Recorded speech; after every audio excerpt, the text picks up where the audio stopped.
Boa noite a todos e a todas. Sejam muito bem-vindos e bem-vindas.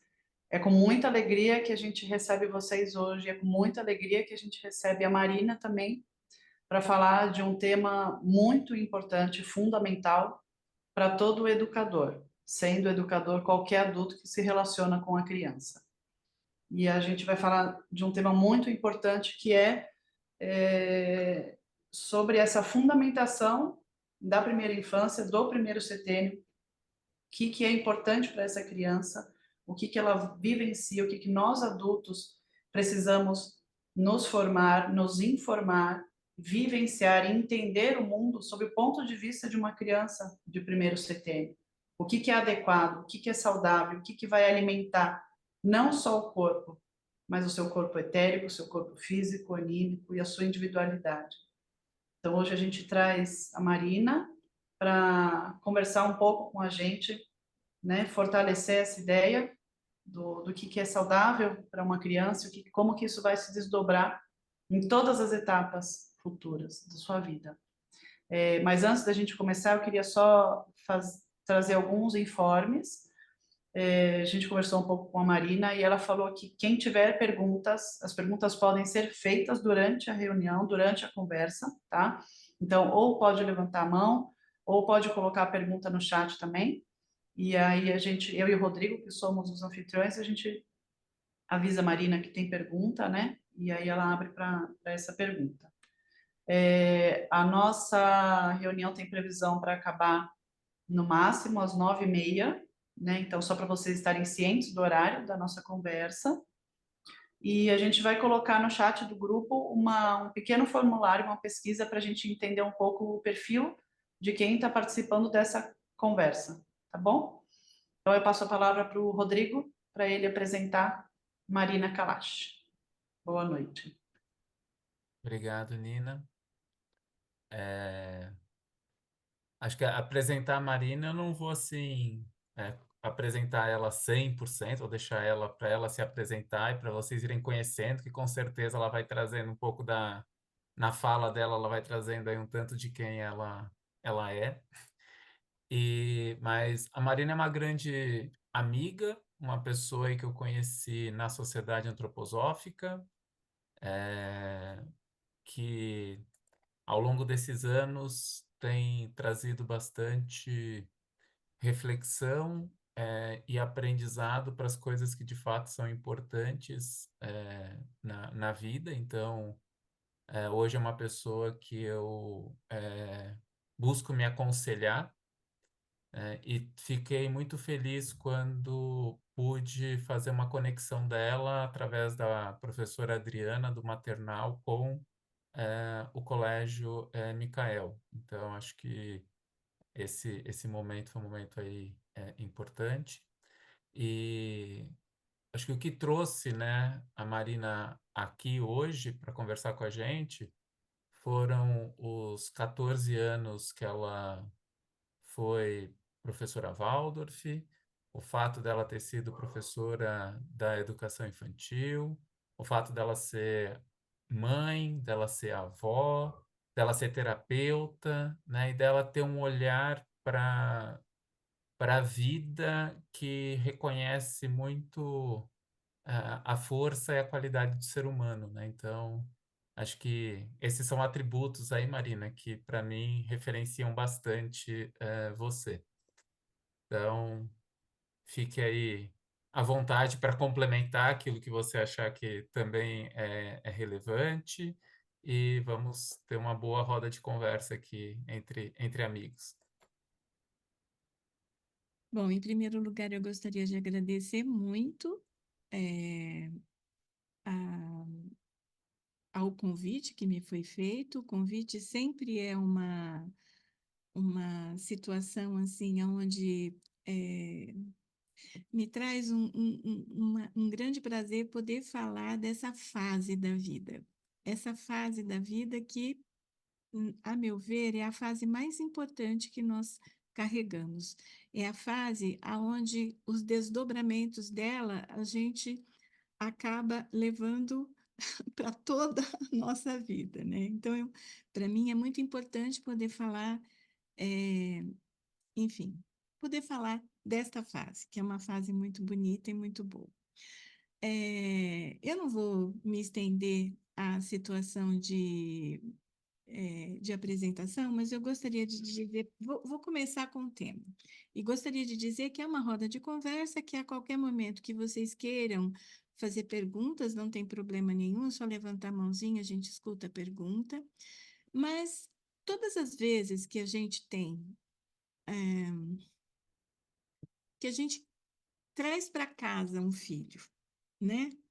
Porque quando a gente está naquele processo da gravidez, aquele processo, a gente tem muitos sonhos e muita idealização dentro da gente.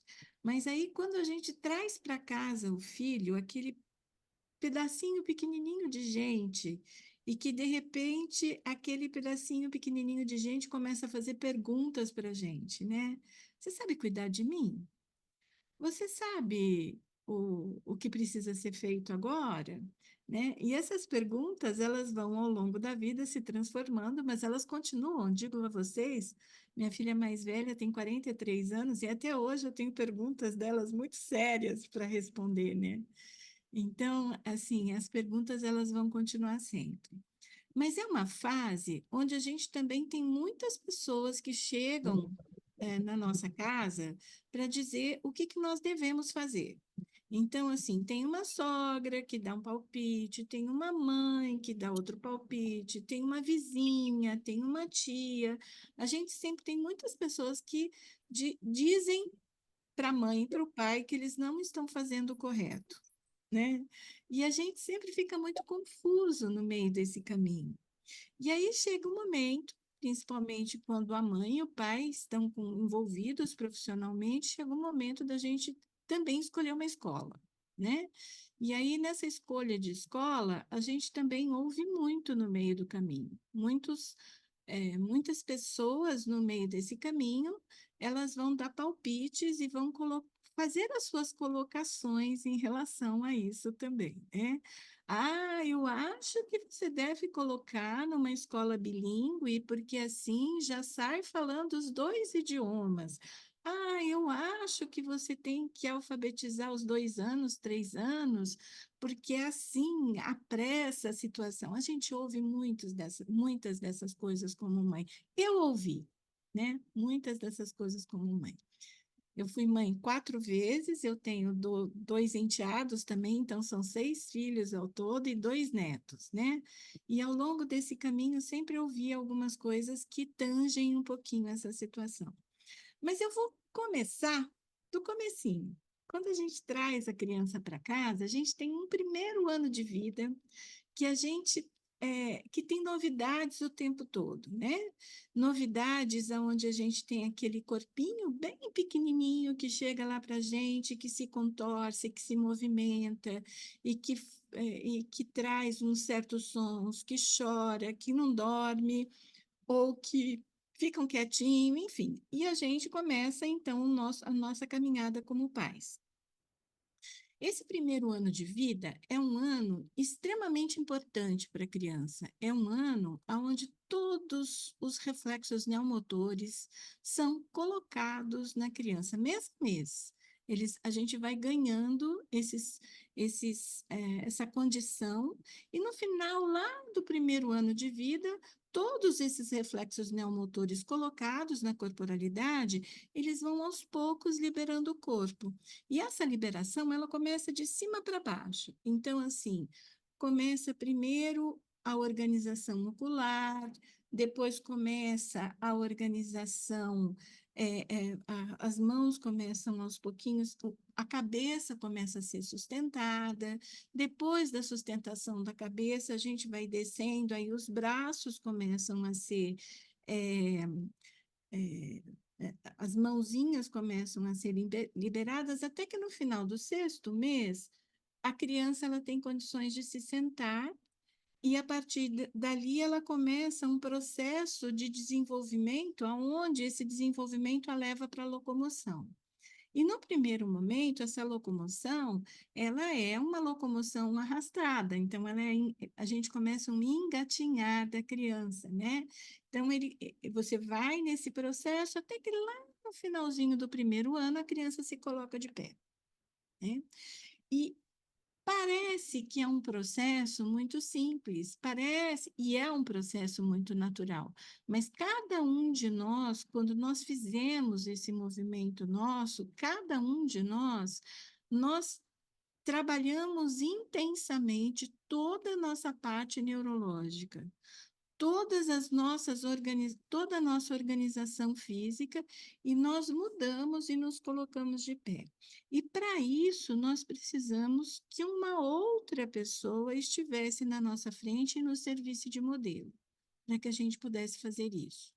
Eu não sei se vocês sabem, dentro da pedagogia existe até um estudo que é bem antigo, bem na época que eu fiz pedagogia, que faz muitos anos, é, é, tem um estudo de umas crianças que são crianças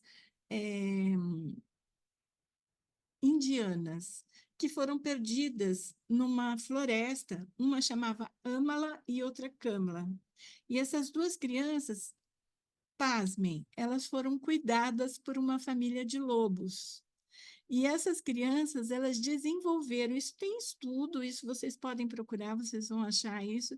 Existe um estudo onde essas crianças, elas desenvolveram um andar quadrúpede, elas desenvolveram uma visão noturna, que eram os hábitos dos lobos, e também desenvolveram seus caninos, e uivavam e viviam aquela vida como se fossem lobos, né?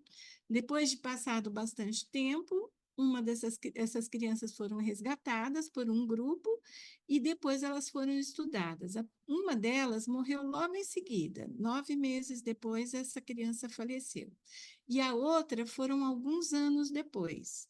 Mas a aquisição de fala dessa criança foi muito precária e a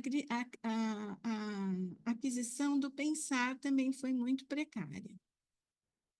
Isso significa que a gente precisa intensamente do outro na vida da gente. É extremamente importante que o outro esteja lá. E veja bem, coisas que são tão simples assim, como colocar uma criança no berço, como ter uma fala, ter um carinho, quando você está amamentando, olhar olho no olho, quando você está oferecendo alguma coisa, o seu gesto, como você faz isso, tudo isso vai ficando guardado num lugar que mais tarde a gente vai chamar é uma parte da consciência que não é consciente, é uma parte do inconsciente, né? E fica lá guardadinho. Então, se eu tenho um pai ou uma mãe que são pais muito severos ou muito irritados, ou que têm uma respiração muito flácidos, ou seja, todas aquelas situações não educadas dos adultos interferem na vida da criança, assim como todas as coisas educadas dos adultos também interferem para a criança. Então, existe um livro do Steiner que ele diz assim, que a respiração de um pai irritado entra dentro da saúde da criança num processo de imitação tão profundo que a criança passa a ter uma respiração ansiosa. Então, vocês percebem o quão profundamente existe essa interferência entre o modelo que está diante de si, né?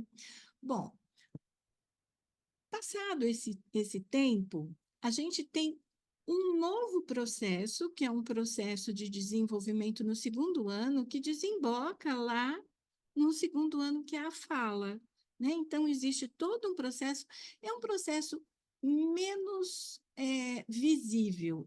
Se eu perguntar para cada um de vocês que dia que o filho de vocês andou, é possível que vocês me deem uma data, mesmo aqueles que têm filhos mais velhos. É possível que vocês tenham marcado num determinado lugar e que vocês me deem uma data. Mas se eu perguntar para vocês que dia que o filho falou, não é tão claro assim. Por que que não é tão claro? Porque a fala, ela é um processo que vai acontecendo. Às vezes a criança fala, às vezes a gente acha que fala, mas não falou exatamente aquilo, aí depois ela complementa, aí vem mais um pouquinho, e aí mais uma vez se coloca alguma coisa, até que chega um dia e espera-se que por volta do segundo ano de idade a criança consiga falar uma pequena frase, né? Então, ela vai falando palavras nesse meio do caminho. Isso tudo que eu estou falando para vocês, eu estou falando de uma maneira muito corrida, é um processo muito é, complexo, mas ao mesmo tempo muito fluido e muito bonito. Então, é um processo que a gente verifica que lá no segundo ano, então, essa criança já está se colocando, já está falando, e ela também já tem um controle maior sobre a própria corporalidade. Então, essa criança que antes andava, né, no final do primeiro ano, agora ela já corre, ela já sobe, ela já pula, ela já faz muitas outras coisas. E aí começa de novo a acontecer um novo desenvolvimento, e todos esses ficam no âmbito cerebral, que são que perfaz os primeiros 3 anos de vida, que começa o momento do desenvolvimento do pensar. Agora, se eu perguntar para vocês, quando foi que o filho de vocês começou a pensar? Dificilmente vocês vão conseguir me falar. Dificilmente alguém vai conseguir dar um exemplo de quando foi que vocês perceberam que existia um pensamento ou uma lógica formulada através dos filhos de vocês. Eu vou colocar 2 exemplos, que são exemplos assim, que eu sempre que eu faço minhas palestras, eu uso os meus filhos ou os meus netos como referência. Então, eu vou colocar um pouquinho a, 2 exemplos que eu tenho, que é um exemplo, o primeiro é do meu filho, que é o meu filho mais novo, que tem 33 anos. Quando ele tinha 2 aninhos e pouquinho, ele estava um dia em casa e, de repente, ele parou na sala, olhou para a blusa, pegou alguma coisa, puxou e colocou na cabeça. Ou seja, ele pegou um fio de cabelo, ele percebeu que era cabelo e que o cabelo ficava na cabeça. Ele foi lá e colocou aonde ele achava que deveria colocar. E isso é um processo de lógica, né? Então, foi um momento que eu percebi. E o meu neto, quando ele estava, ele tinha 3 aninhos, né? E ele virou e falou assim para mim, é, 3 anos. Eu falei assim, nossa, você tem 3 anos e vai fazer 4 anos. Aí ele fez assim, 1, 2, 3, 4, 5. Vovó, depois que eu fizer 5 anos eu vou morrer? Porque acabou a mão. Acabou a mão, não tinha mais onde contar. Então, isso também é um processo de lógica. E é muito interessante quando a gente tem a possibilidade da gente ver esses nascimentos. Eu devo dizer para vocês que nós temos aqui algumas professoras de jardim, auxiliares, professoras de maternal. Essas pessoas, elas são pessoas muito privilegiadas pela vida, porque elas veem esses milagres acontecendo assim cotidianamente. E a gente tem um frescor dentro da gente quando isso acontece. É uma coisa tão bonita, abre a alma da gente, abre o coração, e a gente parece que está tocando as hierarquias espirituais que conduzem o ser humano no processo encarnatório, né? O que é a condução de um processo encarnatório? O que é uma encarnação, né? Muitas pessoas podem ouvir essa palavra e falar assim, ah, acho que isso é religioso.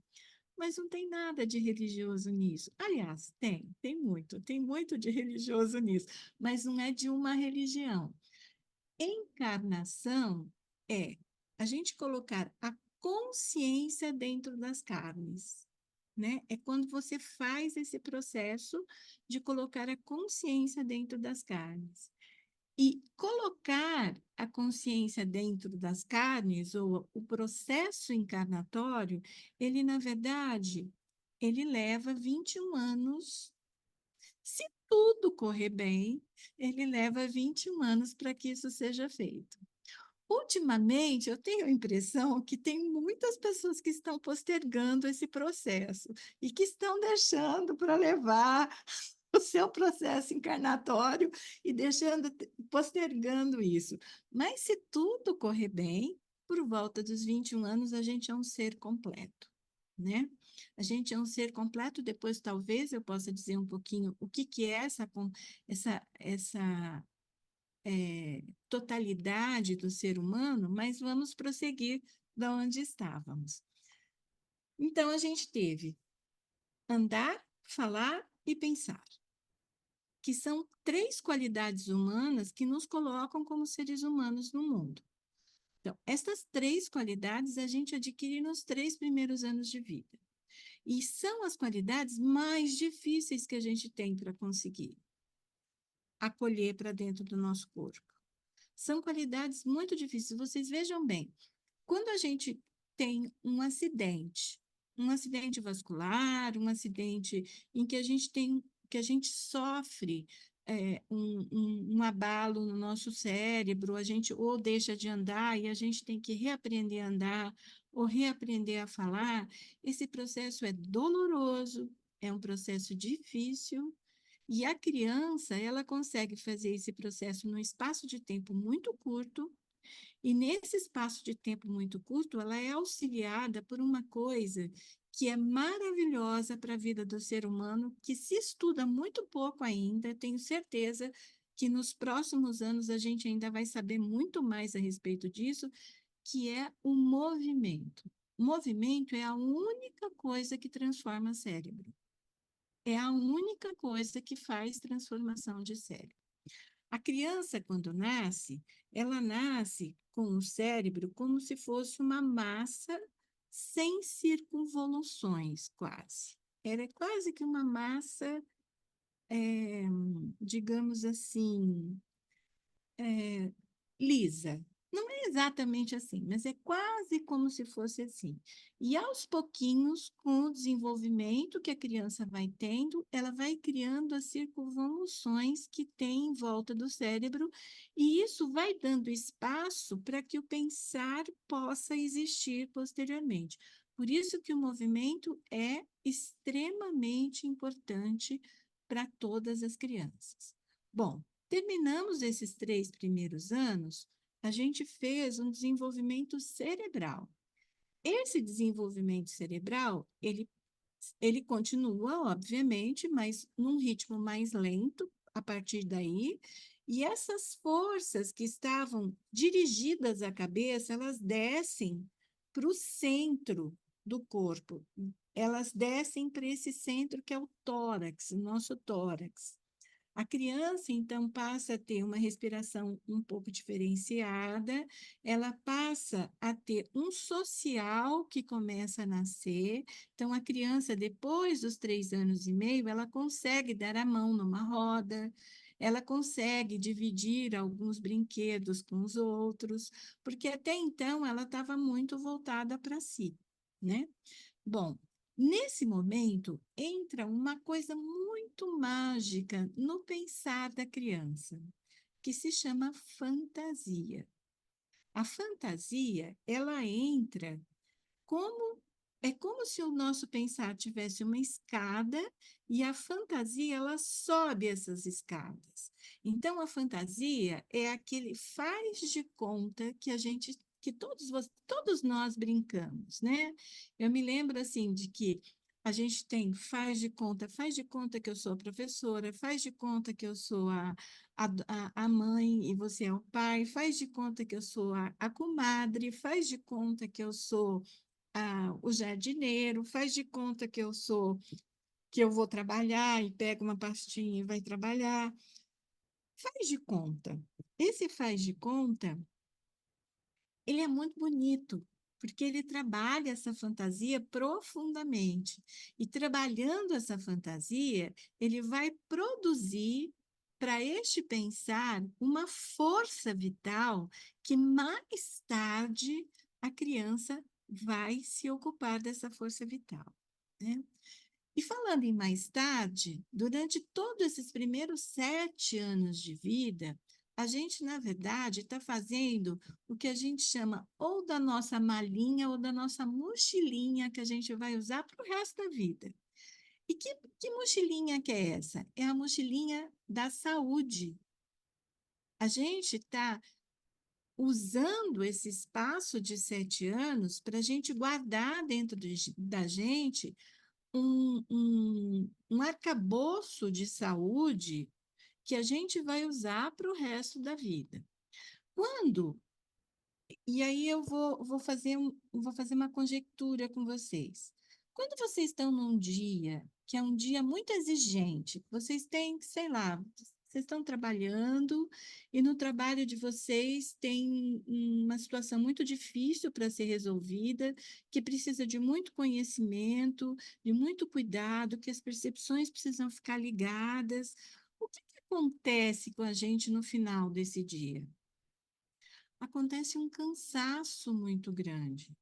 Às vezes a gente nem fez muito movimento físico, mas a, aquela consciência que a gente usou durante o dia foi uma consciência tão profunda que desvitaliza a gente. E a gente chega em casa, às vezes precisando descansar, a gente está precisando de sono, a gente está precisando desligar da vida, né?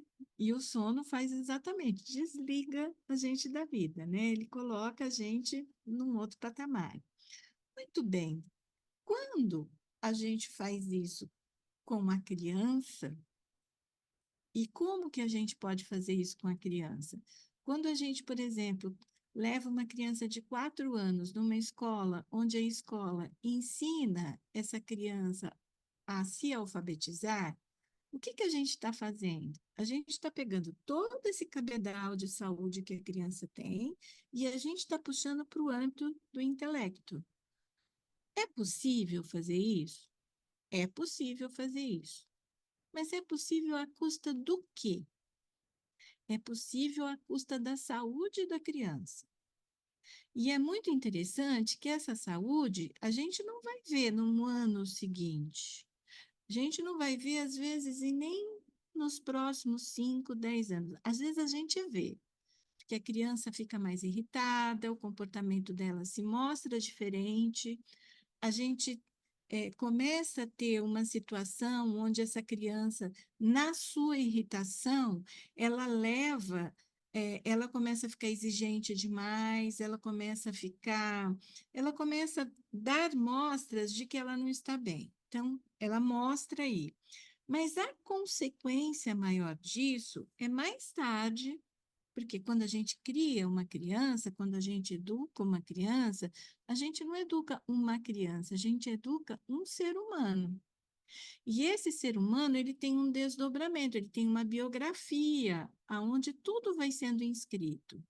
Então, quando a gente puxa a consciência da criança nesta época, a gente está tirando vitalidade.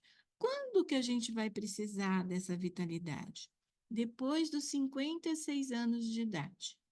56 anos de idade é o momento onde as nossas forças vitais, elas baixam, elas vão caindo, e aos 56 anos de idade, a gente precisa de uma força vital que mantenha o nosso corpo ativo.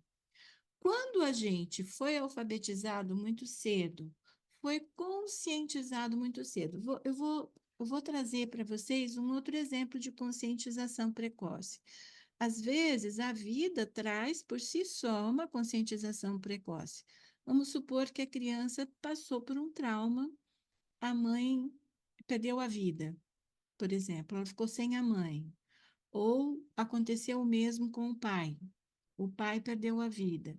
Quando a criança é exposta a um trauma, isso também você traz a consciência para dentro da criança e isso também ocorre. Então, vocês percebem quantas coisas que a gente vai trazendo, e eu digo, vai trazendo. Eu costumo dizer em várias escolas, porque eu não trabalho só com, eu trabalho principalmente com as escolas Waldorf, mas não só com as escolas Waldorf, eu vou em universidade, eu vou em outras escolas, e aí é muito interessante quando você chega nesses lugares e que você comenta que estas coisas podem acontecer, né? E as pessoas começam a falar assim, nossa, puxa vida, é isso mesmo. Mas será que não é bom deixar a criança aprender? Porque, olha, todos os primos sabem ler e ele não sabe escrever o nome dele ainda. Eu faço uma pergunta para vocês. Uma criança que é alfabetizada aos 4, 5 anos de idade, quando ela tiver 10, ela é mais inteligente do que uma criança que foi alfabetizada aos 7? Ela sabe mais do que essa criança? Não sabe, não é necessário. E ela teve uma perda muito grande. Então, quando eu puxo essas forças, eu, na verdade, estou trazendo as forças da consciência dentro para serem utilizadas para um outro âmbito, que não deveria ser o âmbito normal ainda de utilização, e eu tiro a capacidade de saúde dessa criança. Eu tiro a capacidade de desenvolvimento normal e natural dessa criança. Qual seria a fonte de aprendizado da criança pequena? A fonte de aprendizado é o brincar. É lógico que a gente não está falando de um brincar qualquer. A gente está falando de um brincar aonde a criança começa a perceber dentro de si essa força que é a força. Porque, assim, essa força, ela existe. Até quando a criança é tolhida, uma vez eu fui numa escola, onde essa escola ela alfabetizava as crianças. E todas as crianças, elas iam comer o seu lanche num refeitório, todos sentavam num lugar ali, e eles iam comer. E naquele dia eles iam comer e tinha um garfo e uma faca para eles utilizarem, né? E foi muito interessante porque eu vi assim, os menininhos pegaram o garfo, colocaram assim a faca e um falava e um ficava brincando com o garfo e a faca, ficavam como se fossem bonequinhos. Então, a força do brincar, ela é muito potente na criança. Ela é muito ampla na criança. Mas o que a gente necessita nessa fase? A gente necessita de professores, de pais, de adultos que sejam dignos de serem imitados em todos os momentos, em em tudo aquilo que eles fazem. É muito diferente quando eu ofereço um pão para uma criança com um gesto de doação, como quando eu coloco e olho para o outro lado. É muito diferente quando eu arrumo uma mesa e eu vou colocar, e o meu gesto mostra o que eu estou fazendo, do que de repente eu estar descolada desse gesto. E aí eu vou comentar uma coisa com vocês, que não é culpa de vocês. Não é culpa nossa, é culpa da nossa época, mas a gente precisa estar consciente. Infelizmente, nós temos um roubo da nossa consciência hoje, por vários motivos. Quando eu era pequena, não tinha televisão na minha casa até os 4 anos de idade. Não tinha porque não existia televisão ainda, né? Então não tinha. A gente brincava. E a gente ouvia o pai e a mãe conversando. E a gente ouvia, e a gente dormia cedo e acordava cedo, e a gente brincava na rua, e a gente se sentia seguro em brincar na rua. Então, eram coisas que aconteciam. Hoje não existe mais isso. Hoje, a gente mora numa cidade, muitas vezes que a gente tem medo até do vizinho que está do lado da gente, que a gente sai correndo de carro com um portão eletrônico e fica torcendo para ele abaixar rápido porque a gente tem medo de que alguma coisa aconteça, né? A gente tem uma vida muito ocupada, todo mundo tem muitas coisas na própria agenda. Então, tem o trabalho, tem a yoga, tem a nutricionista, tem o terapeuta, tem, sei lá, vai se enchendo as agendas de uma maneira que às vezes nos parece até absurda. E mais do que isso, a gente tem um celular no bolso ou na bolsa. E muitas vezes ele sai do bolso e da bolsa e vem para a mão.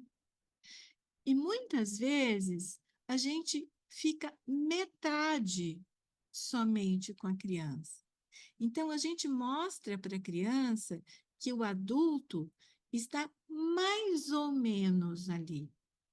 O que significa estar mais ou menos? O adulto não está presente, a consciência não está ali. E a criança vê isso, a criança percebe isso, a criança sabe que isso está acontecendo. Um professor de jardim, um professor do maternal, um professor de primeiro ano, de segundo ano, de terceiro ano, sabe que se ele entrar dentro da sala e ele não estiver absolutamente presente, a sala vai dar problema. E as crianças vão mostrar isso para ela. Ó, você não está presente. Vão mostrar com comportamento. E hoje em dia, nós temos muitos adultos que estão pela metade, que não estão completos, né? Como eu disse, não é culpa da gente, é culpa dessa época que a gente está vivendo, dessa multiplicidade de afazeres, e a gente precisa começar a escolher quais os lugares que os nossos filhos precisam estar. E aí é que entra a sabedoria e o conhecimento que uma escola Waldorf tem a oferecer. Eu devo dizer para vocês que ser uma escola Waldorf por si só não é garantia de nada. Não é. Entretanto, é uma possibilidade de que estes professores e estas pessoas que naquele lugar trabalham sejam pessoas que não se acomodam, sejam pessoas que estão sempre em busca do conhecimento, que estão sempre em busca de fazer mais por si mesmos.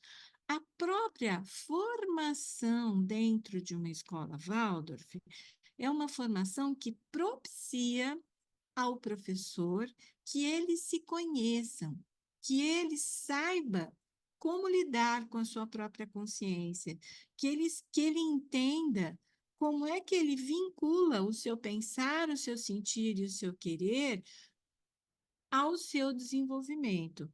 É sempre uma busca, é sempre uma é sempre uma procura, mas essa procura, quando a gente está num caminho, esse caminho, ele, na verdade, ele abre um portal. E a criança, ela começa a vislumbrar quem você pode vir a ser, se realmente você está levando isso a sério, né? Agora, o professor Waldorf, ele é exposto à arte, ele é exposto ao canto, ele é exposto à aquarela, ele é exposto à modelagem, mas ele também é exposto ao desenvolvimento humano como teoria, ele começa a entender quais são as fases que a criança passa e como atuar nessas fases, em qual fase que ele próprio, como professor, se encontra dentro da sua biografia e quais são as perguntas que ele está tendo naquele momento, e ele ainda existe a possibilidade de se trabalhar num grupo fazendo um trabalho cooperativo. Todas as escolas Waldorf, verdadeiramente Waldorf, né, elas têm esse processo que é um processo de cooperação. E esse processo de cooperação, ela leva a um mundo onde um ajuda o outro, um contribui com o outro. Eu vou voltar lá naquela criança que eu deixei lá com a fantasia, naquela fase de desenvolvimento, e vou voltar com essa criança. Depois que ela passa por esse momento, e que vai até mais ou menos os 5 anos e meio de idade, ela entra para um outro tipo de pensamento, ela entra para um pensamento que é um pensamento mais lógico, um pensamento um pouco questionador. Uma criança de 6 anos, a gente chama que ela, às vezes, até começa uma fase que é uma fase de meio filosófica, assim. Às vezes a criança pergunta: o que que é Deus? Por que que você faz isso? Ela começa a fazer perguntas e ela começa a olhar para o adulto de uma maneira muito bonita. Ela começa a verificar que o adulto faz coisas que ela não consegue fazer. E ela começa, principalmente se esse adulto é um adulto digno de ser imitado, ela começa a olhar para o adulto e ela começa a querer ser adulta, querer ter aquelas qualidades, querer crescer, né? Nesse meio tempo que eu estava comentando com vocês, principalmente do brincar, do faz de conta, disso tudo, como que o professor de uma escola Waldorf ele trabalha? Ele trabalha principalmente levando em conta que a criança precisa de saúde. A primeira parte que a gente olha dentro de uma escola Waldorf é para o ritmo que a gente tem, o ritmo diário, o ritmo semanal e o ritmo por épocas. A gente trabalha todos esses ritmos. E ainda a gente trabalha o ritmo anual, né? Então, a gente tem aquela coisa assim. E qual que é o trabalho com o ritmo anual mais sério para cada uma das crianças? É o aniversário. É o marco do tempo de vida dela aqui na Terra. Então, esse é o mais sério para aquela criança, né? Mas a gente trabalha em ritmo, por quê? Porque o ritmo, ele propicia a vida. O ritmo, ele revitaliza. Então, a professora da sala, ela tem um ritmo, onde ela tem, então, um trabalho que ela faz por épocas, mas esse trabalho tem um ritmo, que é um ritmo do dia da semana. Um dia ela vai fazer aquarela, outro dia ela vai fazer um pão, outro dia ela vai fazer uma modelagem com cerinha de abelha, outro dia é o dia, sei lá, da faxina da sala, outro dia é o dia do teatro. Cada dia da semana, ela vai marcar por um afazer. Além, é óbvio, do desenho livre, que a criança sempre tem, e do ritmo do brincar, dentro da sala e fora da sala.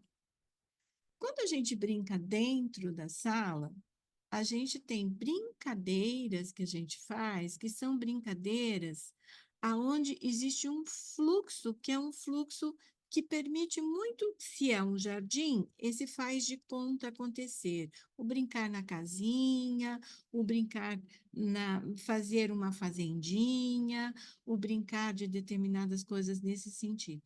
O fluxo todo vai ser levado depois a guardar esse brinquedo e pasmem, a gente que trabalha com a parte terapêutica, a gente percebe que o guardar o brinquedo ajuda a criança a não ter mais tarde a descalculia, que é uma dificuldade com o âmbito da matemática. Vocês percebem quantas coisinhas que são coisinhas pequeninas que a gente pode ajudar nesse processo evolutivo? Quando uma criança coloca o seu próprio sapato, quando ela sabe colocar a sua própria roupa e retirar a sua própria roupa, isso também traz autonomia. A criança que sabe pular, a criança que pula a corda, ela entra em contato com uma onda corporal que a leva ao contato corporal, ao contato com seu próprio corpo, e ela começa a perceber isso de uma forma matemática acontecendo dentro dela. Uma criança, quando ela solta eu não sei como vocês chamam aí, não sei se é pipa, se é papagaio, como é que vocês chamam, mas quando a gente, aqui a gente chama de papagaio. Aquele papagaio que é feito de papel e que a gente solta no vento, geralmente em agosto, né? Que é o mês do vento aqui para São Paulo. Pois então, a criança ela está, na verdade, vivenciando a aerodinâmica na sua própria mão. Depois, mais tarde, quando ela for aprender, lá no ensino médio, o que que é a aerodinâmica, ela já reconhece isso corporeamente. E ela vai reproduzir, ou seja, ela vai tirar o conhecimento que já faz parte do seu corpo e vai trazer esse conhecimento para o âmbito da consciência. Assim como assim como é a fração quando a gente pula corda, assim como é a divisão quando a gente está pulando corda também, né? Então a fração, a divisão, assim como é a multiplicação também quando a gente está fazendo, tudo isso a gente primeiro vivencia corporeamente, para depois a gente tirar do corpo e levar para a consciência. Só que nós, ultimamente, desprezamos isso. Nós não levamos isso em consideração. A gente só leva em consideração aquilo que está marcado no papel e que tem uma nota ali junto. Mas conhecimento verdadeiro não é isso. Conhecimento verdadeiro é aquele que a gente tem dentro de si. E, na verdade, o simples fato de nós termos o corpo que nós temos, a gente já é cheio de conhecimento. Cheio de conhecimento. A gente está precisando, na verdade, reconhecer esses conhecimentos e levar esses conhecimentos à claridade do pensar. Que isso a gente faz mais tarde, quando a gente está mais completo para isso. Bom, vocês lembram que eu falei que no primeiro ano tem aquele passeio que a gente faz de consciência de cima para baixo, depois o segundo tem no âmbito fonador, depois o terceiro tem no âmbito do pensar, depois a gente tem aquela situação que é a situação da fantasia. Então, tudo isso a gente vai ter em menor ou maior escala, posteriormente, como se a gente chama de corpo da saúde, ou corpo da vitalidade, ou corpo etérico. Esse corpo é um corpo inteligente que a gente tem e que formata toda a nossa saúde. E que, na verdade, transforma aquele corpinho que nós trouxemos para casa, pequenininho, que era uma reprodução dos genes paternos e materno, transforma este corpinho num corpo único e próprio, que é o corpo da criança.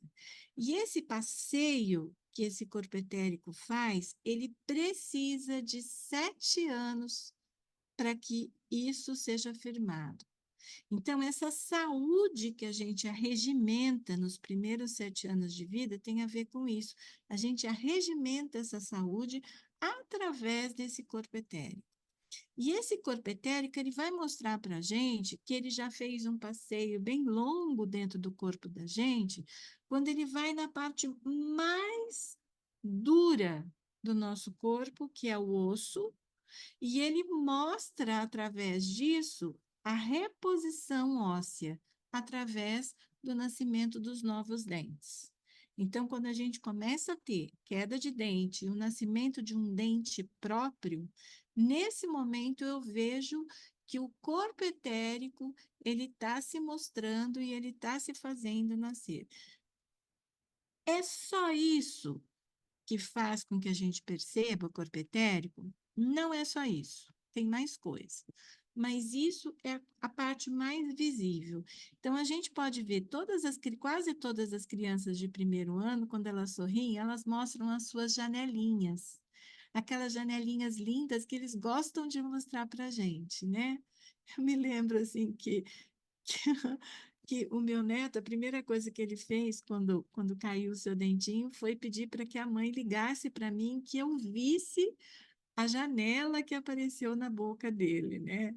E depois, mais tarde, eles acham aquilo horrível, mas no começo eles acham tudo muito bonito. E é bonito mesmo. Nesse momento, o corpo etérico está falando assim: estou fazendo um trabalho no corpo e estou na finalização desse trabalho.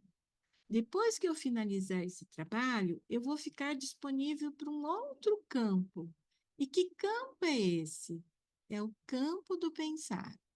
Aí, depois que ele fez esse trabalho corporal, que transformou uma criança de 3 quilos no que é uma criança de 7 anos, uma criança completa, uma criança que anda, que teve todas as modificações físicas, que fala, que pensa, que corre, que brinca. Depois que eu fiz todas essas modificações, eu fico à disposição do pensar. E aí eu posso ser utilizado para memória, porque memória a gente tem tanto quanto a gente tem saúde no corpo. A memória, ela depende da nossa saúde, né? Sem saúde, não tem memória. Então, a gente precisa da memória e a gente precisa da memória para auxiliar esse processo. Sem contar que eu também preciso do corpo etérico para fazer os processos de pensamento. Então, todos os processos de pensamento posteriores vão depender desse corpo etérico. Bom, deixado isso de lado, a criança então tem, depois dos 7 anos, a liberdade desse corpo etérico e ela está ansiando dentro de si a ir para um comando de um adulto. Ir para um comando de um adulto, agora não só com aquele processo imitativo, mas com um processo de admiração. A criança começa a ter uma admiração pela autoridade, pelo poder que o adulto tem. E ela começa a olhar aquilo e começa a ansiar por aquilo. Ela começa a ansiar a ver que uma pessoa que conduz a sua própria vida com maestria, que sabe o que tem que ser feito. Ela fala assim, ai, que quando vai fazer um trenzinho, tem uma parte muito pesada, uma cadeira muito pesada, mas que o adulto consegue pegar, ou que ele consegue subir em determinado, que ele tem soluções para os problemas. A criança começa a ansiar por isso. E nesse momento ela está pronta, então, para ir para a segunda etapa da sua vida, que é a fase dos segundos 7 anos de idade ou segundo setênio, aonde a autoridade amada, que é essa autoridade que o professor tem, vai trazer para essa criança a possibilidade de que ela tenha um mundo descortinado.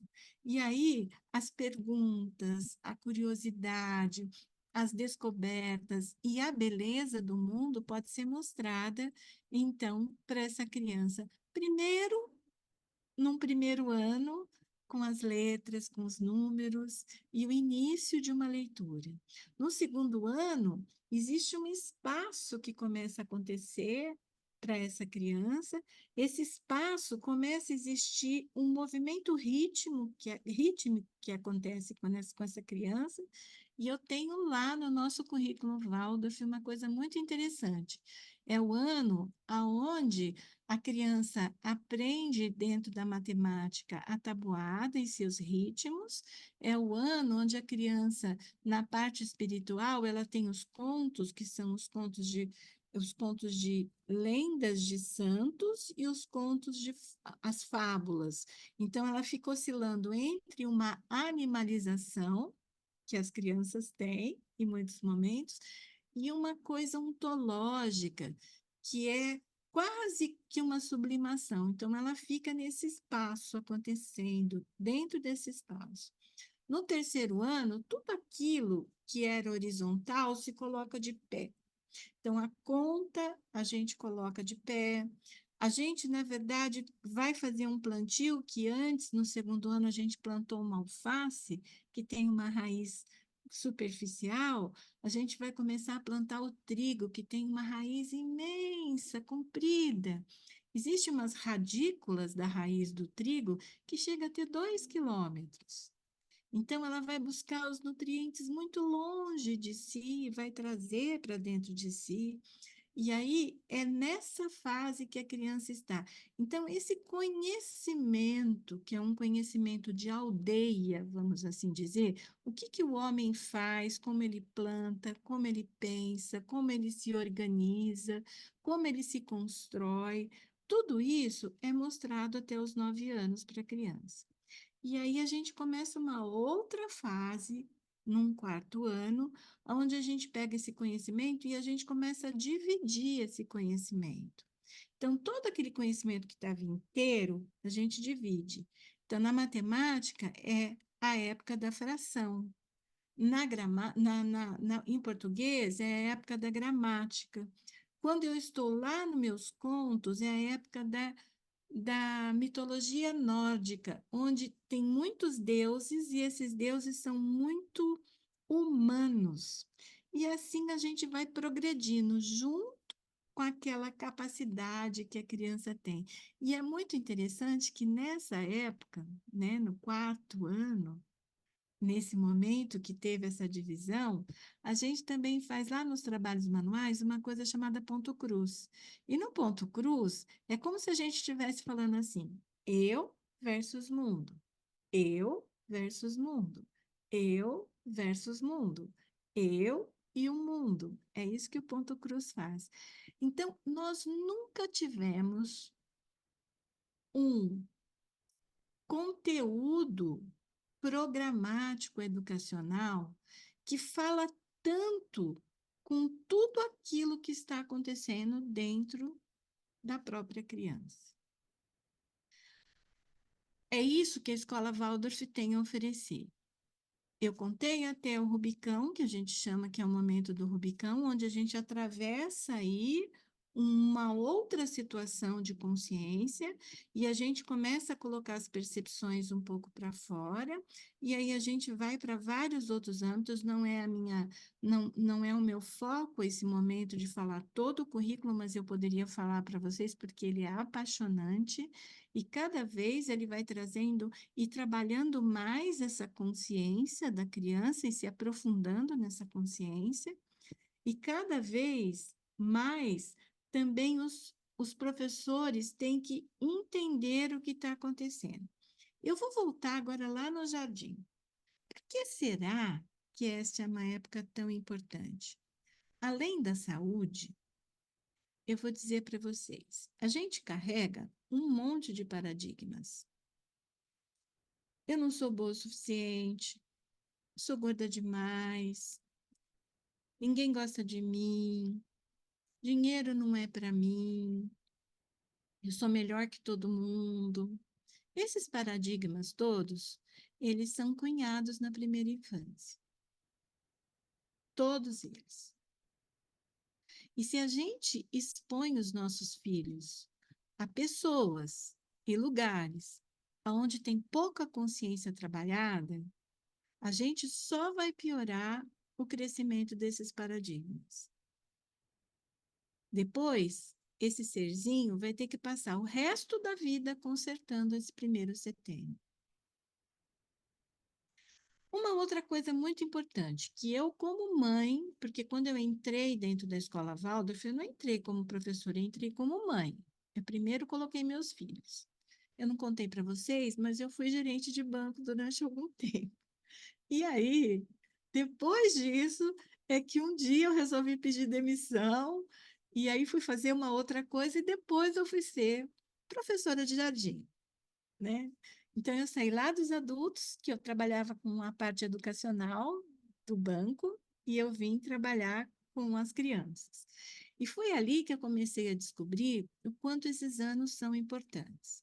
Depois, mais tarde, eu fui professora de classe, eu levei uma classe. Mas para mim, não existe nenhuma outra época da vida que seja mais importante do que os 7 primeiros anos da vida.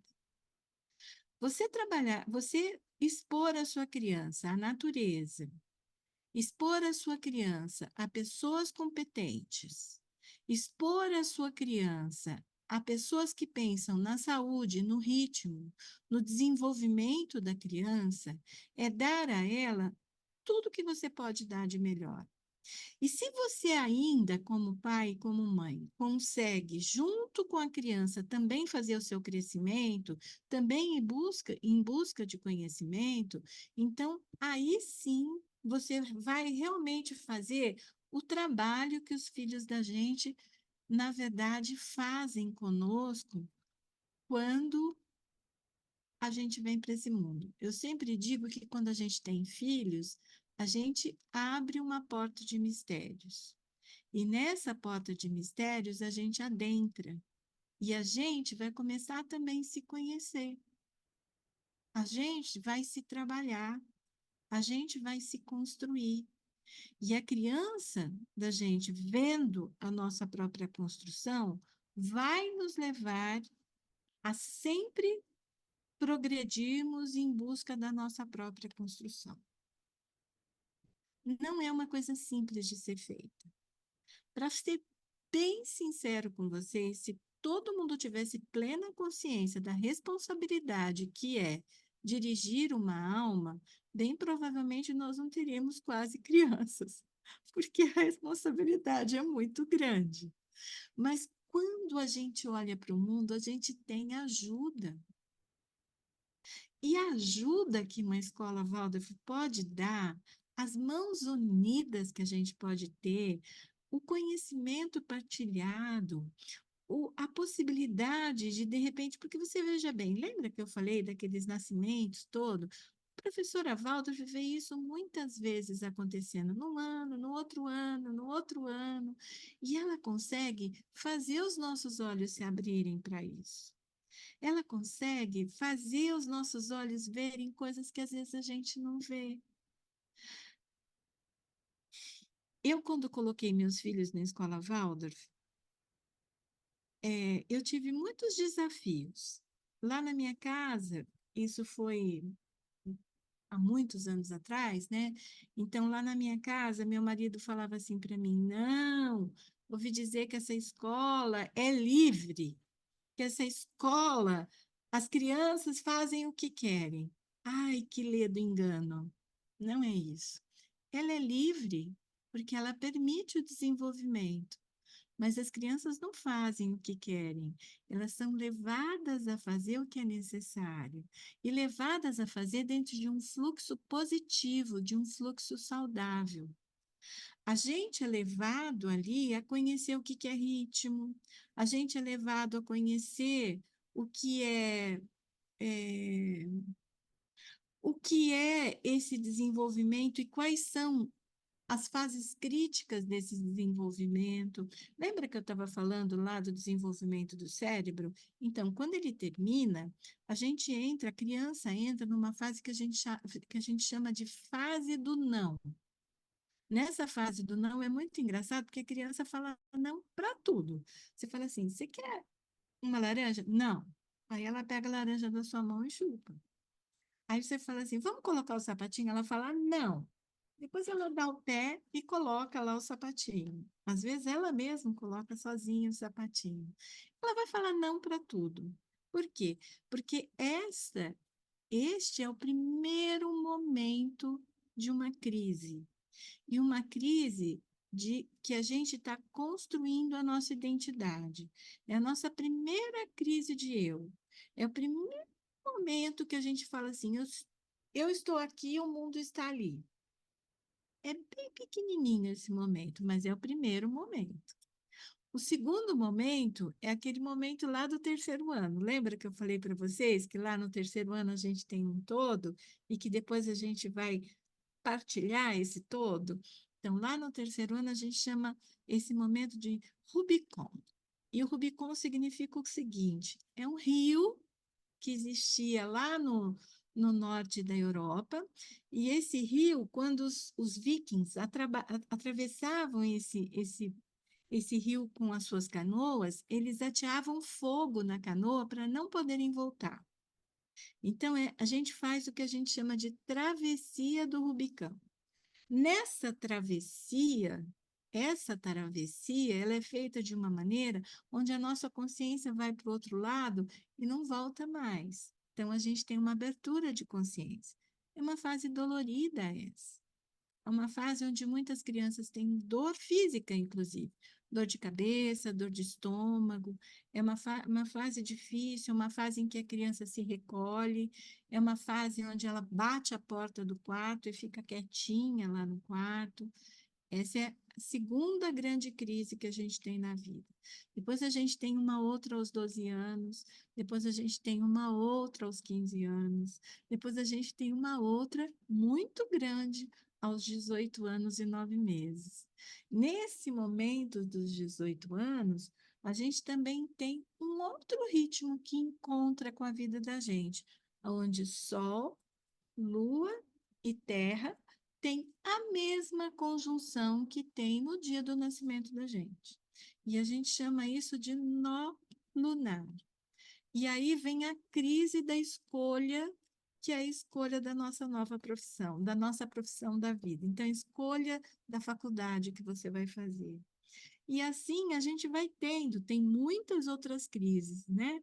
Essas crises elas vão se repetindo, mas se você tem alguém que sabe que essas crises vão acontecer e que elas têm um tempo de duração, elas vão nos ajudar a perceber quando é que a intervenção da educação pode vir a serviço daquele ser em desenvolvimento, né? Marina, a Oi. gente tem uma pergunta aqui do Tiago Sartori. Qual a idade da crise do não? Por volta dos 2 a 3 anos? E 2 anos. e a outra pergunta é: o rubricão é a crise dos 9 anos? O Rubicão é a crise dos 9. E 8, 9. E a crise do não é 2 e 7 meses e 3 anos. Essa é o momento da crise do não, né? Depois a gente tem outras crises que a gente não bota o nome, mas tem crises bem, bem sérias, né? E vão se repetindo, 42, 56, enfim, as crises vão acontecendo ao longo da vida. Mas, assim, o que eu acho de mais importante, quando você tem uma pessoa que conhece o que ela está fazendo, ela vai saber fazer o adequado. Então, não é uma brincadeira qualquer que vai ajudar a criança a evoluir. Mas se eu vejo uma criança que tem uma dificuldade de subir, eu vou propiciar para aquela criança uma possibilidade dela, ela tem medo de subir, então eu vou propiciar para essa criança a possibilidade dela subir numa árvore, ou dela subir numa pedra, ou dela fazer um pulo num determinado momento. Eu vou dar a ela condições de fazer as suas pequenas superações. Essas pequenas superações, elas vão ser depositadas no mundo psicológico da criança. Uma criança, quando ela consegue subir numa árvore, ela fala para si própria: eu consigo, eu dou conta. Isso traz segurança. Crianças, quando brincam, elas são tão explícitas no que está acontecendo dentro delas, assim como quando elas desenham. Um dia, se a gente tiver possibilidade, ou se vocês, como pais, tiverem possibilidade, peça para os professores da escola, ou quem sabe, um dia a gente vem aqui falar sobre isso, como é lindo ver o desenvolvimento da criança através do desenho também. A criança, ela explicita tudo o que está acontecendo dentro do corpo no desenho, se a gente permite que o desenho seja livre, porque tem muitos lugares que não deixam isso acontecer, que dão uma forma e falam, pinta dentro. Não, essa cor não é correta. E aí a criança vai falando isso para si. Eu não sei fazer direito. Ah, a árvore tem o tronco marrom e tem a folha verde. Sempre vai ser assim. Não é, tem árvore com folha vermelha, tem árvore com folha amarela. Tem tronco que tem verde junto, tem tronco que tem amarelo junto, tem tronco que é mais branco. Então, todas as vezes que a educação vem de fora para dentro e vem com rigidez, ela vem dizendo para você: você é inadequado, Você tem que fazer do jeito que eu estou falando, porque eu sei, você não sabe. Aí a gente tem uma relação com aluno. O que que é o aluno? A é não. Luno é luz. Não tem a luz. Aluno é aquele que não tem a luz. É diferente de quando você educa, de quando, na verdade, você coloca princípios aonde a criança vai trabalhando dentro daqueles princípios e ela descobre, mas ela se descobre. Ela se descobre e acontece uma coisa que eu não comentei também. Dentro da Escola Waldorf, existe uma coisa muito interessante que é o trabalho com várias faixas etárias dentro da mesma sala.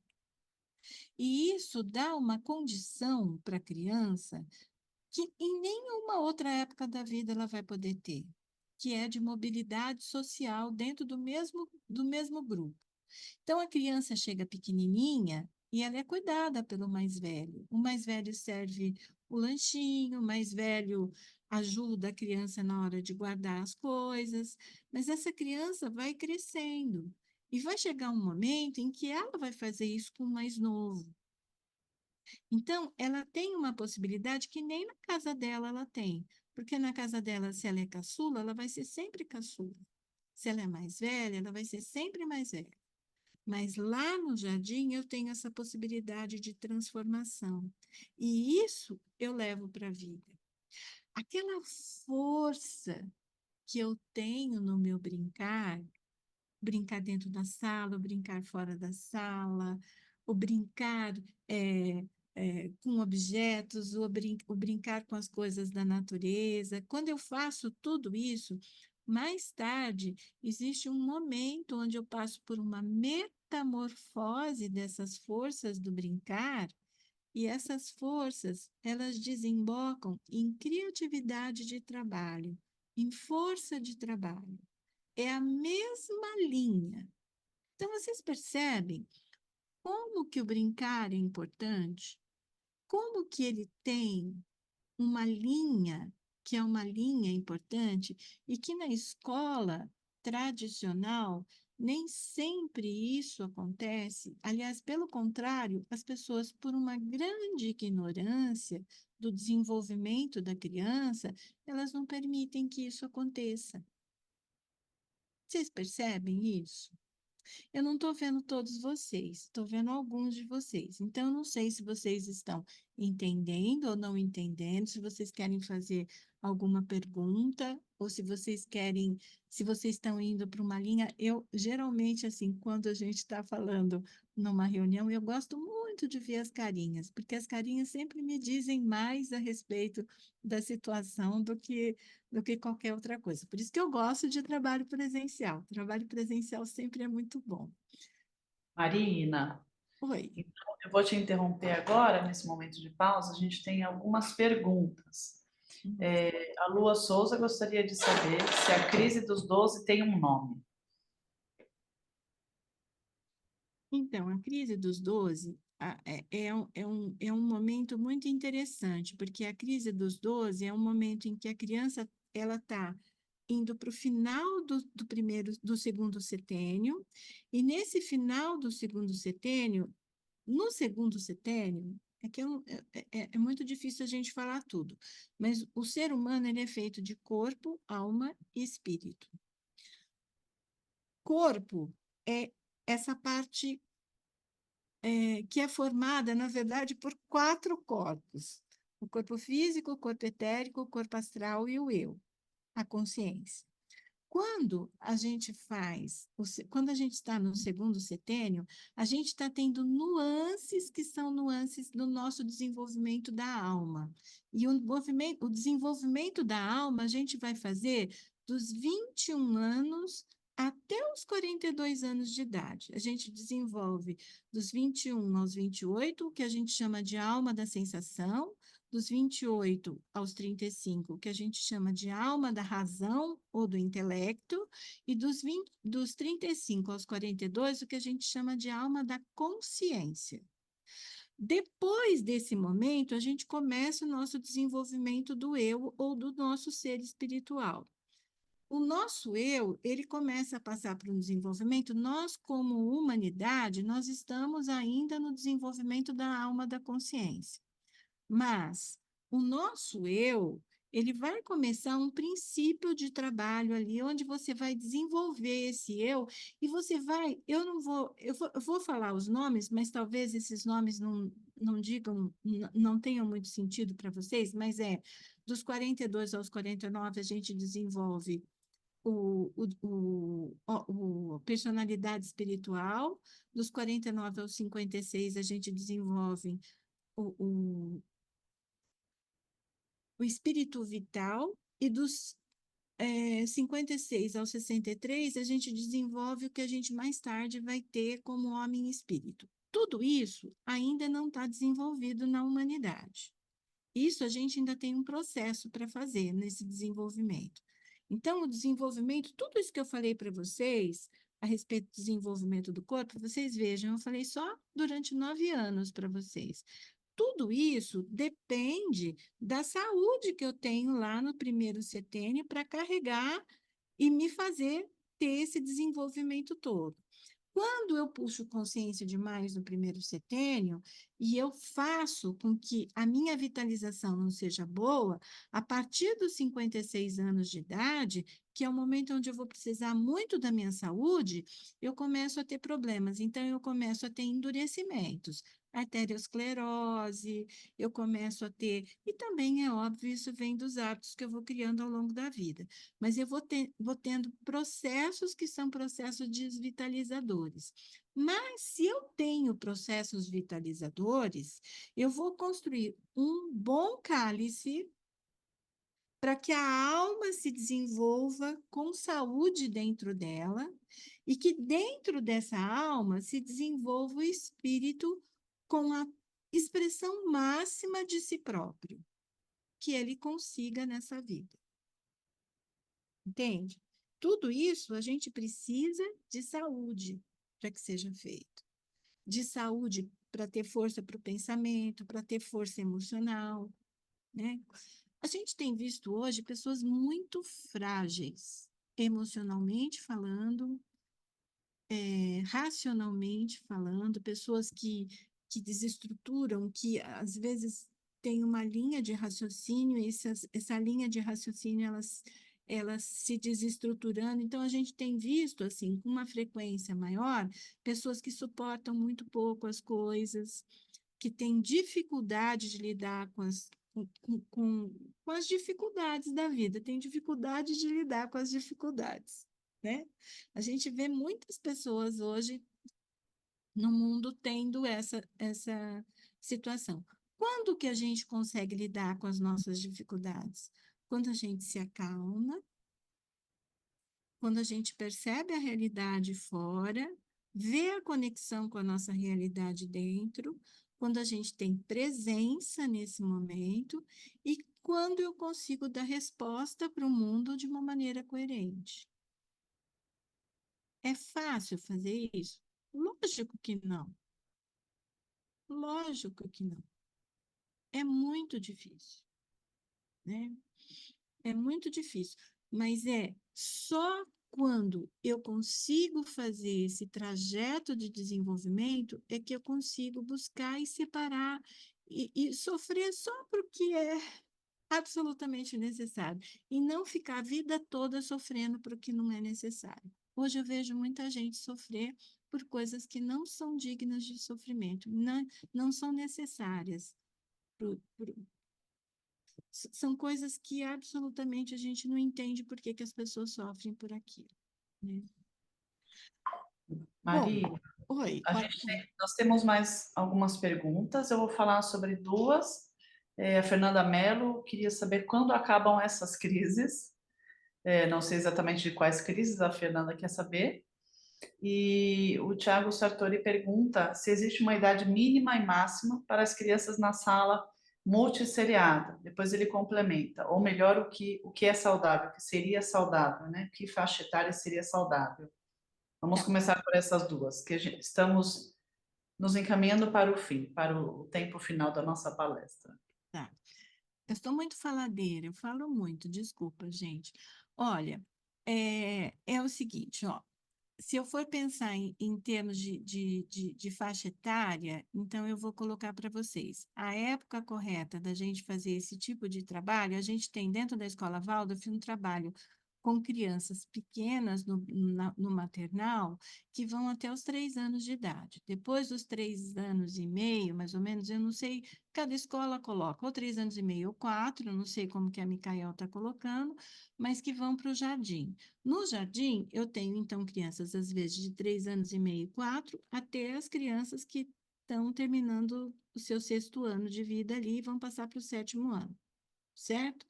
Então, nessa faixa é o adequado. Depois, as crianças vão para um 1º ano, onde todas têm mais ou menos a mesma idade, né? Então, esse é um momento em que a criança estaria com essa situação. A outra pergunta é sobre crises. Quando terminam as crises? Quando termina, quando a gente expira. A última expiração da gente aí é a nossa última crise na matéria. Começam outras. Depois a gente ainda tem outras no mundo espiritual. E depois a gente tem outras nas outras vezes que a gente vai. A gente não tem que ter medo das crises. Olha, sabe quando você vê uma planta crescendo? Quando a planta ela cresce, cresce, cresce, cresce, aí chega um determinado momento, a planta ela para um pouquinho o crescimento e ela faz um, ou ela coloca um espinho, ou ela coloca um, um movimento e que depois ela estira de novo. Aquele lugarzinho ali, por exemplo, olha, eu vou mostrar uma planta para vocês que é mais fácil da gente saber. Por exemplo, o bambu. Quando o bambu, ele cresce, cresce, cresce, aí ele para um pouquinho. Quando ele para, ele faz um nozinho. Cada nozinho daquele é uma crise do bambu. Aí depois ele cresce de novo. Aí faz outro nozinho. Cresce de novo, faz outro nozinho. A crise, a gente não tem que ter medo dela. A crise, na verdade, é uma força que a vida nos coloca, que a vida que a vida nos acredita, ela acredita no nosso desenvolvimento, então por isso ela coloca o emocional, ela coloca o racional e ela coloca a ação, dar uma misturada, uma esquentada, jogar fora o que não precisa e seguir em frente com o que é necessário. Crise é bom se a gente sabe como fazer. Quanto tempo demora uma crise? A crise demora mais ou menos umas 6, 7, 8 semanas. Crise do não, por exemplo, uns 2 mesezinhos, né? A crise dos 9 anos, às vezes ela demora um pouquinho mais, depende do tanto que essa criança é sensível. Por exemplo, a criança que sente dor no estômago, às vezes ela sente dor no estômago durante os 9 anos inteiros. Eu já vi isso acontecer. Às vezes a criança não quer cortar o cabelo, tem várias coisinhas, ou então ela começa a fazer coleções, então tem vários indícios. Eu queria dizer uma coisa para vocês que é muito importante, que eu não queria sair daqui sem dizer. No meu consultório, eu recebo muitas crianças que chegam com diagnósticos completamente incorretos. E diagnósticos assim, essa criança, ela está com início de toque, porque ela, quando chega em casa, ela só pisa na borda do tapete. Gente, isso é natural. Aos 11 anos, mais ou menos, lembrem como foi com vocês. A gente fazia isso. A gente andava na rua pisando nos ladrilhos só pretos. A gente andava pela beiradinha em determinados lugares. Isso passa. O desenvolvimento da inteligência, ele sempre tange quase o patológico e volta. Isso é que acontece. O que a gente não pode é patologizar o desenvolvimento. E a gente está tendo uma patologização muito forte do desenvolvimento hoje em dia, dando medicamento para tudo e olhando tudo como se fosse anormal, sabe? E não é. Tem muita coisa que está dentro da normalidade. E tem muito médico também. Eu sinto muito pelos médicos, porque eu sei que eles não fazem por mal, Mas tem muito médico também trazendo para as crianças coisas muito negativas, como, por exemplo, eu recebo muitas crianças com problema em relação ao banheiro, de ir fazer o número 2 no banheiro. E aí, muitos pediatras falam, coloca a fralda. Ele faz na fralda, depois você tira. Mas você cria um hábito ruim. Você não ajuda aquela criança a desenvolver. Você involui aquela criança. Então, é a gente olhar para as coisas e ter um pouco de discernimento desse desenvolvimento humano e ajudar no que é necessário, ajudar no que pode ser ajudado, para que a criança consiga esse desenvolvimento da melhor maneira que ele conseguir, né? Tem mais alguma pergunta, Nina? Que eu Nós temos uma, Marina, da Juliana, que acho que pode ser a pergunta para fechar, para encerrar. E aí as outras perguntas, lembrando, né, os participantes, a importância de preencher o formulário. Lá a gente tem um espaço para colocar as dúvidas que não foram respondidas aqui e que a gente, ou a gente vai encaminhar por e-mail, a Marina, né, se disponibilizou a gente conversar, ou a gente também pode ver, estamos estudando uma possibilidade, um próximo encontro, para a gente trazer outros temas, tá? Então é importante preencher o formulário. A última pergunta, Marina, deixa só eu voltar aqui. A Juliana gostaria de saber sobre o trauma. Como conseguimos amenizar traumas já criados? Então, traumas geralmente são acordos que nós fizemos com a nossa vida pré-natal.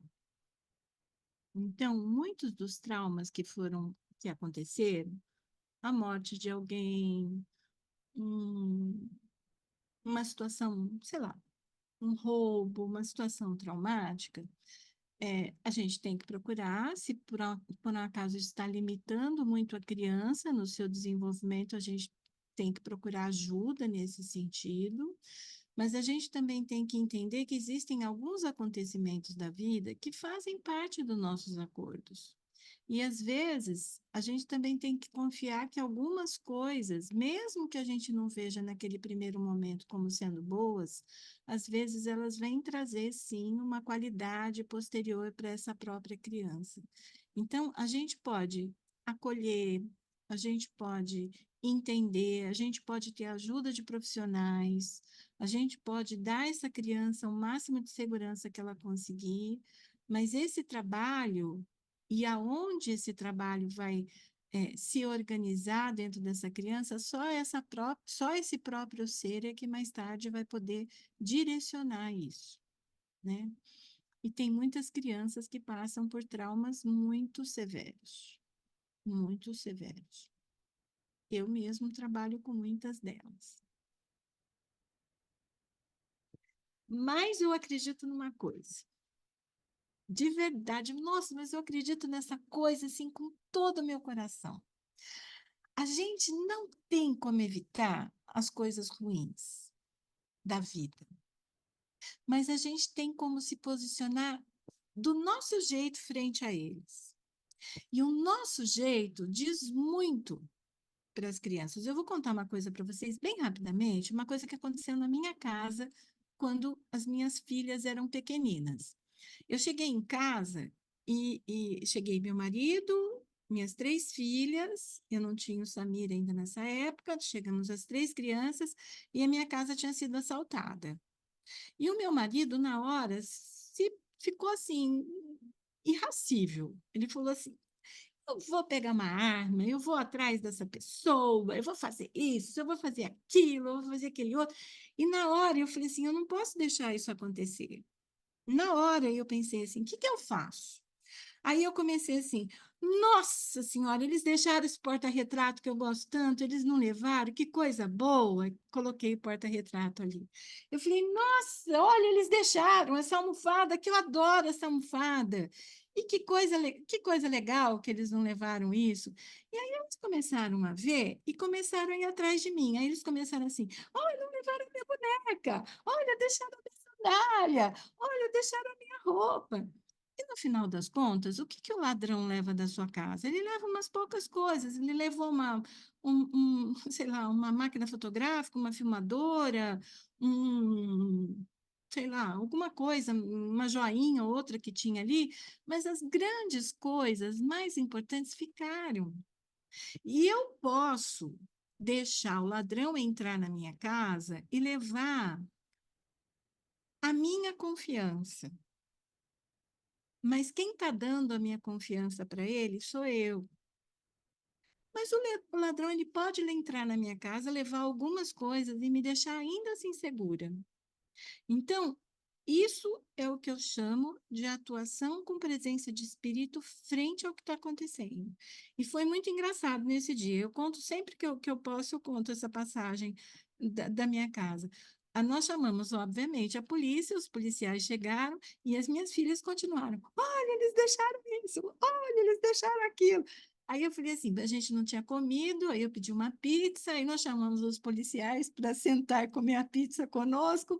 Aí eles falaram assim para mim: Olha, dona, é a primeira vez que eu vou atender uma casa que foi assaltada e que as pessoas estão festejando o que eles deixaram e que chamam a gente para comer pizza. Eu falei assim: então, e isso não traumatizou os meus filhos. Entendeu?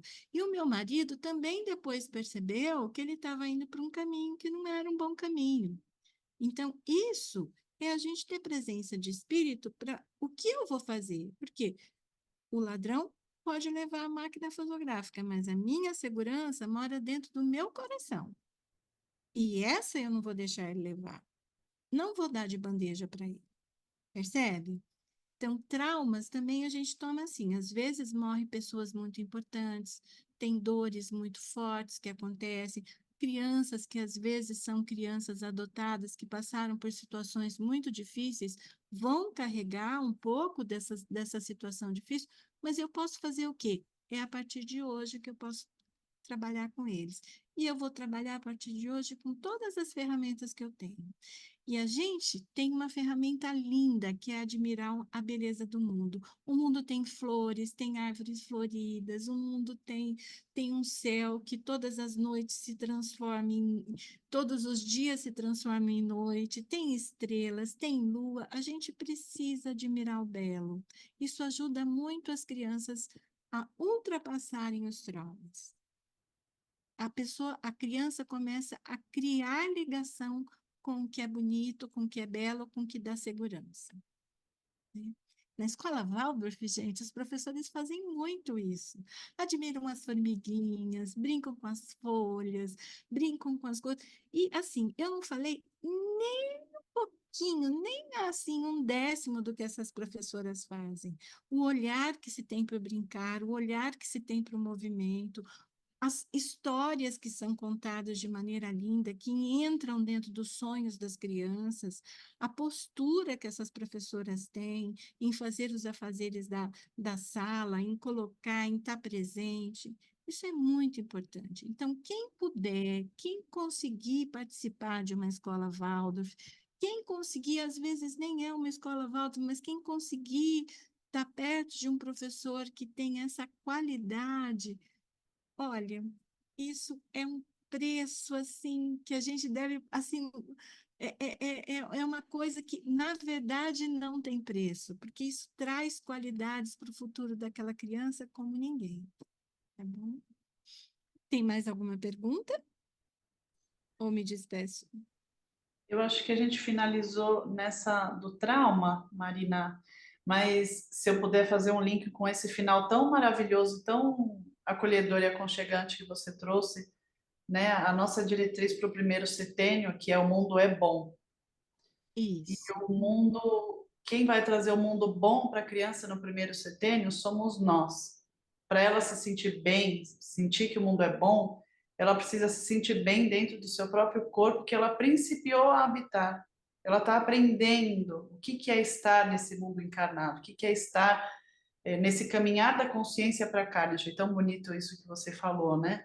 Para a gente sair um pouco desse estigma, desse tabu que é só religião, mas é isso, né? A gente está tomando consciência desse corpo. Então, são hábitos saudáveis, é uma alimentação saudável, é um ambiente não só físico, mas anímico do adulto, porque a criança, como ela é totalmente aberta, né? Todos os seus portões sensoriais são muito abertos, ela vai sentir não só o que nós estamos fazendo, ela sente o que nós estamos pensando, as nossas intenções. Então, por isso a importância da autoeducação, né? Que não há educação que não seja autoeducação. E Então, ela sente principalmente a nossa presença. Nós estarmos presentes. Principalmente é isso que a criança percebe.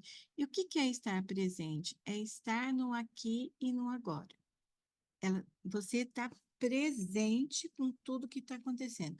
O professor de jardim numa escola Waldorf, ele eu não vou usar a palavra treinado, porque eu acho que isso não é para seres humanos, mas ele é exposto a várias vivências aonde essa presença se faz importante. E essa presença conta para a criança como ela deve fazer o seu processo evolutivo, né? Tudo o que tem dentro de um primeiro setênio e dentro de um processo educacional é muita coisa eu não falei para vocês. Inclusive a maneira como se olha para esse brincar. Mas isso que a Nina trouxe, essa sensação de que o mundo é bom, essa é a sensação que o primeiro setênio deve ter. No segundo setênio, que o mundo é belo. No terceiro setênio, que o mundo é verdadeiro. O mundo bom, belo e verdadeiro é o que nós merecemos. Nós não merecemos medo, nós não merecemos feiura, nós merecemos bondade, nós merecemos beleza e nós merecemos verdade. É isso que todos nós merecemos. E quando a gente entender que a gente merece isso, a gente vai começar aos pouquinhos entender que as crianças precisam é disso, né? E aí a gente vai. Eu acho que a escola Waldorf ela tem um passo à frente. Ela entendeu isso e, e ela traz essa consciência para cada um de nós dia a dia, né? Então eu queria agradecer muito a vocês. Tem tanta coisa que eu não falei que eu poderia falar, mas quem sabe numa outra oportunidade a gente vem complementar isso, tá bom? Um grande abraço para vocês e muito obrigada, gente. nós que agradecemos, Marina, em nome do Colégio Micael, em nome da área da educação infantil, a gente agradece a Marina, a todos e todas que participaram. É importante preencher o formulário para a gente continuar enviando as nossas palestras, né, os nossos eventos, o Portas Abertas, que vai acontecer no dia 4 de maio, onde vocês podem ver, sentir, né, um pouco do que nós trabalhamos com as crianças, com as famílias, esse bom, belo e verdadeiro no nosso colégio. Então, agradeço, Marina, agradeço a todos, desejo uma ótima noite. Uma boa noite para todos vocês. Obrigado. Muito obrigada.